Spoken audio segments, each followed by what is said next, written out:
Hello everyone, this is Laughead with TSTV Sneak Peek. Today I'm here with the stars of the new film, The New Romantic. Hello. Yes, this is Camila Mendes and Dier. Thank you so much for joining us today. Thank you for having us. Thank you. Of course. So my first question is just very basic. What drew you to this film in the first place? I think the subject matter is very special. I don't think there have been a lot of movies that talk about this and talk about it in such a way that's very personal and honest. And I loved personally, I mean, what drew me to Morgan's character, the character I play, was how confident and empowered she is. I think she kind of like sparks inspiration for Blake, the lead, to kind of go on this self-exploration and journey and kind of like finds herself through that. So I played Jacob in the movie. I liked it because, well, I liked the script a lot. I just thought it was really good dialogue, really good subject matter, and I wanted to be a part of. Well, I knew because I talked to Carly during Skype, and she said that the movie will be very kind of loose, and there's a lot of freedom in that. And I was at the time as an actor looking for a role where I could be kind of more free and less contained. So that was a big part of it too, and I liked my character. I think he's a cool, kind of nice guy that comes up and he's not a douchebag, which are a lot of Hollywood roles for men. Like I'd say 85% of auditions I've had in the last 12 years have been for like a guy who's just looking to get laid, which is basically what they're writing for. That's what you exude, honestly. Yeah. Well, that too. No, not at all. I'm very socially awkward, and this guy was too. So it's great. There you go. Well, thank you very much. I'm glad to hear that he's not a douchebag. I didn't think so either. So these characters are also both good at what they do, respectively. And I wanted to ask you something specific about the nature of Morgan's job, profession.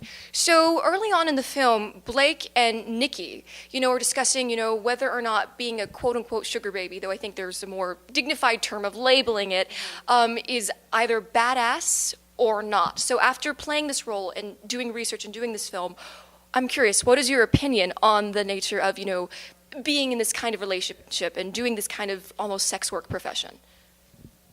Yeah, it is a good question, and it's also a hard one to answer too, because I think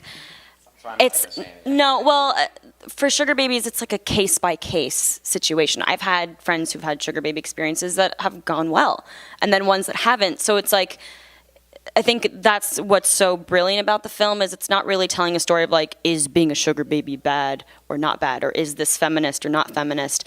It's more like this is this girl's personal story and how she dealt with that situation, And maybe that's the difference between Blake and Morgan, where Morgan knew what she wanted from the beginning, and I think she felt maybe a lot more comfortable in her situation and doing that for the benefits of having, $60,000 a year or whatever her gifts were.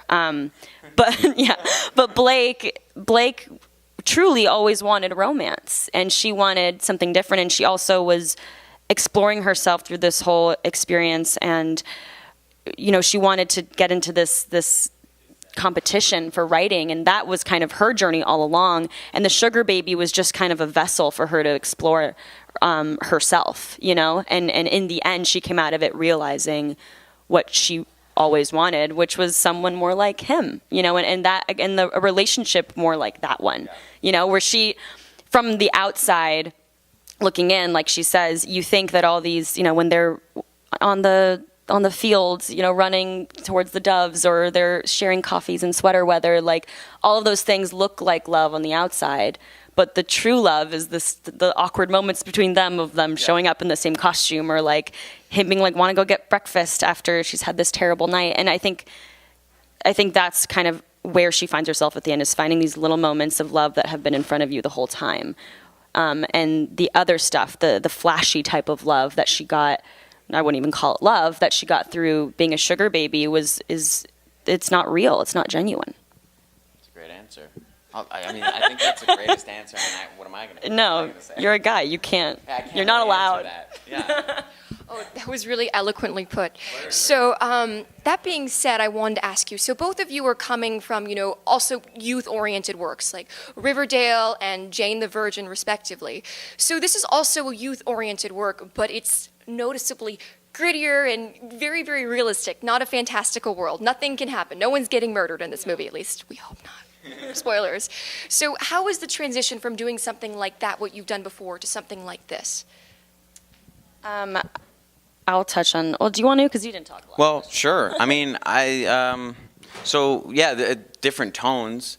I feel on the show I was on, it's kind of like a telenovela show, so it's a different tone. You kind of have to bring like this like weird, unrealistic, but also grounded magicalism to it somehow. You know what I mean?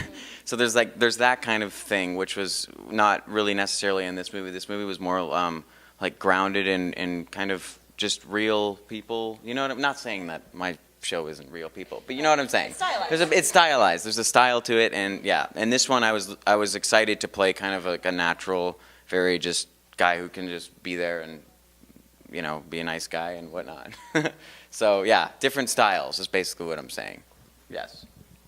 Did I answer your question? You did. I did. Right? And I honestly, I agree with everything you just said. Good. It's just like it's liberating to be in a different in a different world, and Carly let us improvise and kind of let us find the scene on our own, and everything just felt more relaxed. And it was great because when you are in that state, you make better art. And not to say that like being on shows like ours is anything, no. Like we enjoy that kind of work as well, but they're two different skill sets, and so it was nice to exercise a different muscle. Yeah, to practice both. Yeah. For sure. Yeah. You've certainly succeeded at both styles. Thank you. Of course. So, what would you say then is the biggest takeaway of this movie? How do you want audiences to respond when they see this on the big screen? I think the biggest message is like, trust yourself and trust your instincts. Yeah. It's also like not being ashamed of your story. She had to go through all of that dark stuff to truly realize what she wanted, and there's nothing like we're all going to go through those dark experiences in our life, and you shouldn't be ashamed of it because everybody has to overcome those obstacles. And I think that's why, even though we do touch on this whole sugar baby thing and it's a very dark topic, the story is so much more personal than that. It's very specific to this leading character and her own personal journey of finding out who she is and what she wants from life and love. Yeah, that's a dope answer again. You're good at this. I'm terrible at interviews, by the way. But no, I took away, yeah, it's basically what you said. It's like we're all on our own journey, and you shouldn't be ashamed of what you're doing. I mean, it's like this movie was really grounded in the main character, Jessica, and it made you kind of feel a lot of empathy towards a subject matter that people wouldn't necessarily frown upon, like, oh, sugar baby, you know what I mean? But it's like we're all on this earth to have a journey, and that's basically what it's about. So it's like get rid of judgments and just let people do their own thing. That's kind of how I took from it. It's like, everyone judges, well, not everyone, but a lot of people judge, like, oh, you're a sugar baby, and then they create a story in their mind about that person. Like a victimization. Yeah, exactly. But you don't know that person. And it can be. Yeah, it can be also, but at the same time, it's still good to just let that person go through their journey, and that's what I took from it anyway. Yeah.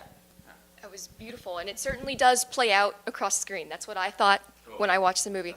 Thank you so much for talking with us today. Well, that's it for our interview today. Catch us at Sneak PTV for more details on this lovely movie and for more great South by Southwest coverage. Can you throw a hook 'em horns? Hook 'em horns for UT. Oh, University of Texas, Austin? Hook 'em horns. Thank you so much.